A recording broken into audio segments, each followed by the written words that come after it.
All right, guys, so is the Willow Pump really worth the coins?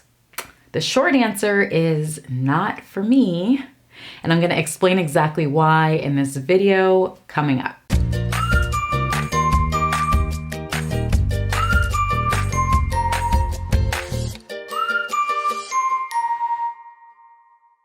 Hey beautiful mamas, welcome back to my channel. If you're new here, my name's Nekole. I'm a mama to two beautiful kiddos. I'm a pediatric occupational therapist. I'm a certified lactation counselor. I'm also a conscious parenting coach. So if all of that sounds beautiful and wonderful to you and you want to hear more about the things that I talk about on this channel that are geared to help make motherhood easier on you, do me a favor and hit the subscribe button below. All right, so let's chat about the Willow Pump. I know so many of us are wondering, should we make the investment on this seemingly cool piece of technology that should free up our hands and make our lives so much easier? I really want to share my journey with this Willow Pump with you all so you can have a better insight as to whether this would be a good investment for you or whether you should skip it and do something else. All right, so let's start with why I bought the pump.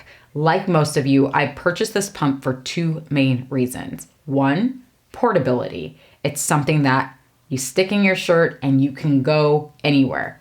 Road trips, whatever it is, you don't have to muck around with a huge case or a plug. You can take it anywhere. Yeah, that sounds like an investment that I would sign up for any day of the week. And the next major reason was flexibility in terms of movement, right? Like I could be cleaning up or I could be tending to my other children while pumping. Excellent. So those are two really big promises from the Willow, and I think that's where most of us say, sign me up, I'm investing. Here's the problem. I'm gonna now talk to you guys about my journey with the Willow and why ultimately I don't think it was worth the purchase. Okay, so if I were to sum this up in a few words, it's that there is a big learning curve with the Willow Pump. So the Willow Pump operates in two phases. It puts you in stimulation phase first. So it's stimulating the nipples, trying to get you ready to express milk. Once it feels, I guess, arbitrarily like we are good to go, it'll switch over into expression mode. So maybe there's a sensor in here where if it senses milk, it'll switch over to expression mode. I actually am not sure about the mechanisms of how it goes from stimulation mode to expression mode. With that being said, in the early days of me using this Willow Pump, I would find that I would be stuck in stimulation mode for 20 minutes and not know it because you can't see once the shell is on you whether you are actually expressing milk. You'd have to check the app that would show you which phase it's in, whether stimulation or expression and how much you've expressed. This is entirely frustrating for someone who spent $500 with the hopes of being able to go about my life and not be glued to the app to ensure that I am indeed expressing that milk. So on more than one occasion, several occasions, I've had this pump on and I've been living my life, doing other things, and I would check the app and see that this thing was still in stimulation mode. Why? I don't know. So that caused me to turn it off, fumble around with it, try and reposition it on my breast to hopefully get it into expression mode. And that was entirely frustrating for me because I thought, had I just been stuck to a wall or even hand express, I would have been done and moved on with my life, right? Entirely frustrating for $500. Next, I actually spent quite a bit of time researching in terms of the comfort of this thing. And I have the Generation 3 Willow, which is supposed to have new technology in terms of comfort and fit and all of that jazz. And I found it to be still pretty powerful and uncomfortable. There are 7 different levels you can choose. So I started on the very low end, and even in the early days, I felt that it was a very strong, uncomfortable suction. So hand expressing was much more comfortable for me and more effective. That's a problem when you're spending $500 on a pair of portable pumps versus just hand expressing with a Medela pump, right? Like nonsensical. And yes, I ensured proper fit. And yes, I did all of the things in terms of proper placement. I will say that I just happen to be very sensitive, like my nipples are really sensitive, so I wouldn't really like a pump regardless. However, when choosing between, say, Elvie and Willow, A lot of people tend to lean more towards the Elvie pump in terms of comfort, and that was something I knew I was gambling with, but I wanted proper expression. And so I was worried that if I went with Elvie, I wouldn't be getting the powerful suction that I need to empty my breast, which is a really big key in continuing to increase your supply, right? Your body needs to fully empty the breast in order for it to signal more production. If you're leaving milk in the breast, your body feels like, well, we're not emptying it, so we don't need to produce more milk, if that makes sense. So I sort of sacrificed the comfort for the more powerful expression to ensure that I would be emptied. But when I say it is powerful and very uncomfortable, it is powerful and it is very uncomfortable, even on the lower settings, in my opinion. The next reason why I feel overall this isn't the best investment is because after you pay the $4.99, and you get your basic pieces, there are other parts you're probably going to want to invest in. Willow has the audacity to only send you one charger when you have 2 pumps. So you can only charge 1 pump at a time, which is kind of asinine. Like, just send the second charger, and we're already spending $500. The least you can do is give us a charger per pump.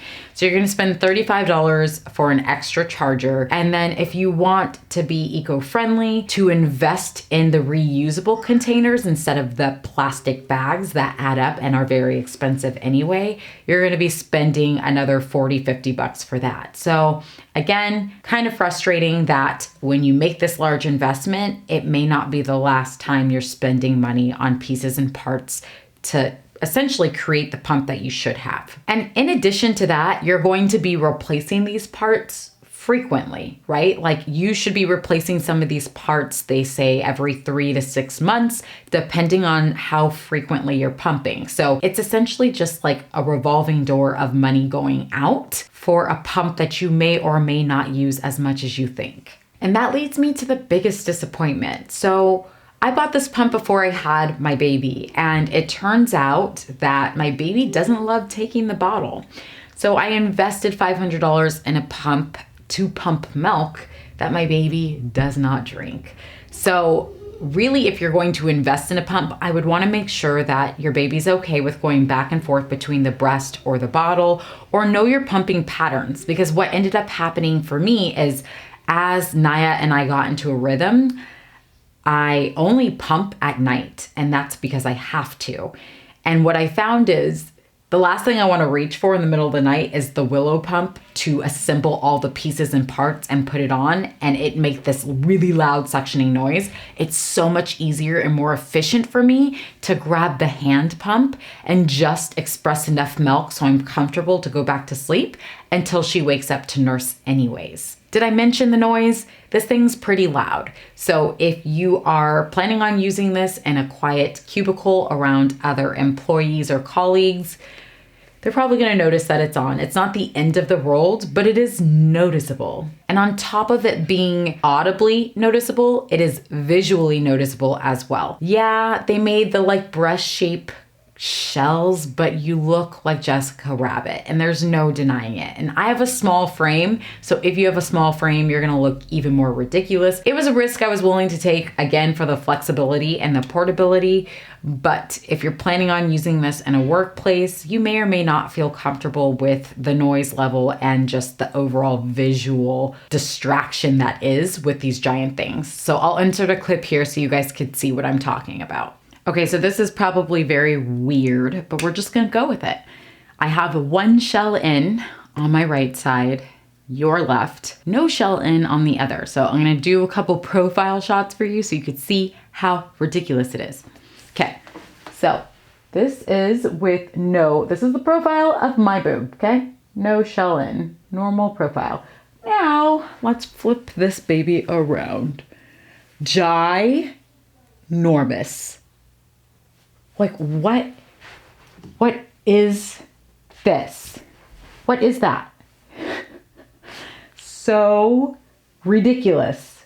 So ridiculous. And since I already have this 1 shell in, I'm gonna turn this one on so you can hear it. I don't have both in, so this is 1.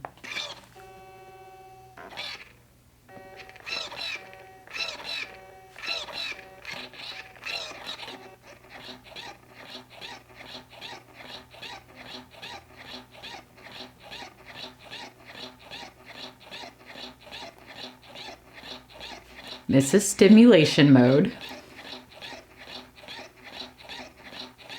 It's pretty loud. If you're in a quiet room, people are probably gonna turn, see where that noise is coming from.